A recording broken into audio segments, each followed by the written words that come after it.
Welcome to Bedtime Classics. Let the world around you grow quiet. Tonight's story is The Turnip, a fairy tale by the Brothers Grimm. Close your eyes, breathe deeply, and drift gently into sleep. There were two brothers who were both soldiers. The one was rich and the other poor. The poor man thought he would try to better himself. So, pulling off his red coat, he became a gardener and dug his ground well and sowed turnips. When the seed came up, there was one plant bigger than all the rest, and it kept getting larger and larger and seemed as if it would never cease growing, so that it might have been called the Prince of Turnips, for there never was such a one seen before, and never will again. At last it was so big that it filled a cart, and 2 oxen could hardly draw it. And the gardener knew not what in the world to do with it, nor whether it would be a blessing or a curse to him. One day he said to himself, "What shall I do with it? If I sell it, it will bring no more than another, and for eating, the little turnips are better than this. The best thing perhaps is to carry it and give it to the king as a mark of respect." Then he yoked his oxen and drew the turnip to the court and gave it to the king. "What a wonderful thing," said the king. "I have seen many strange things, but such a monster as this I never saw. Where did you get the seed? Or is it only your good luck? If so, you are a true child of fortune." "Ah, no," answered the gardener. "I am no child of fortune.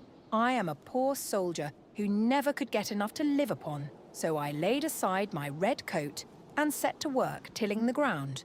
I have a brother who is rich, and your majesty knows him well, and all the world knows him. But because I am poor, everybody forgets me." The king then took pity on him and said, "You shall be poor no longer. I will give you so much that you shall be even richer than your brother." Then he gave him gold and lands and flocks, and made him so rich that his brother's fortune could not at all be compared with his. When the brother heard of all this, and how a turnip had made the gardener so rich, he envied him sorely, and bethought himself how he could contrive to get the same good fortune for himself.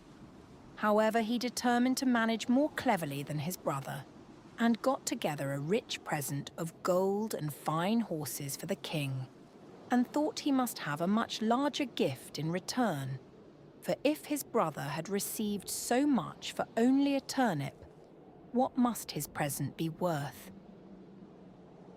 The king took the gift very graciously and said he knew not what to give in return more valuable and wonderful than the great turnip. So the soldier was forced to put it into a cart and drag it home with him. When he reached home, he knew not upon whom to vent his rage and spite. And at length wicked thoughts came into his head, and he resolved to kill his brother. So he hired some villains to murder him, and having shown them where to lie in ambush, he went to his brother and said, "Dear brother, I have found a hidden treasure. Let us go and dig it up and share it between us." The other had no suspicions of his roguery, so they went out together, and as they were travelling along, the murderers rushed out upon him, bound him, and were going to hang him on a tree. But whilst they were getting all ready, they heard the trampling of a horse at a distance, which so frightened them that they pushed their prisoner neck and shoulders together into a sack and swung him up by a cord to the tree, where they left him dangling and ran away. Meantime he worked and worked away, till he made a hole large enough to put out his head. When the horseman came up, he proved to be a student, a merry fellow, who was journeying along on his nag and singing as he went. As soon as the man in the sack saw him passing under the tree, he cried out, "Good morning! Good morning to thee, my friend." The student looked about everywhere, and seeing no one and not knowing where the voice came from, cried out, "Who calls me?"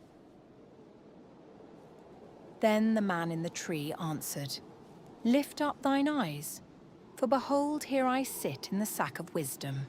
Here have I, in a short time, learned great and wondrous things. Compared to this seat, all the learning of the schools is as empty air. A little longer, and I shall know all that man can know, and shall come forth wiser than the wisest of mankind. Here I discern the signs and motions of the heavens and the stars, the laws that control the winds, the number of the sands on the seashore, the healing of the sick, the virtues of all simples, of birds and of precious stones. Wert thou but once here, my friend, thou wouldst feel and own the power of knowledge." The student listened to all this and wondered much. At last, he said, "Blessed be the day and hour when I found you. Cannot you contrive to let me into the sack for a little while?" Then the other answered, as if very unwillingly, "A little space I may allow thee to sit here, if thou wilt reward me well and entreat me kindly. But thou must tarry yet an hour below, till I have learnt some little matters that are yet unknown to me." So the student sat himself down and waited a while, but the time hung heavy upon him, and he begged earnestly that he might ascend forthwith, for his thirst for knowledge was great. Then the other pretended to give way and said, "Thou must let the sack of wisdom descend by untying yonder cord, and then thou shalt enter." So the student let him down, opened the sack, and set him free. "Now then," cried he, "let me ascend quickly." As he began to put himself into the sack heels first, "Wait a while," said the gardener. "That is not the way." Then he pushed him in head first, tied up the sack, and soon swung up the searcher after wisdom dangling in the air. "How is it with thee, friend?" said he. "Dost thou not feel that wisdom comes unto thee? Rest there in peace till thou art a wiser man than thou wert." So saying, he trotted off on the student's nag and left the poor fellow to gather wisdom till somebody should come and let him down. That was the Turnip, sweet dreams.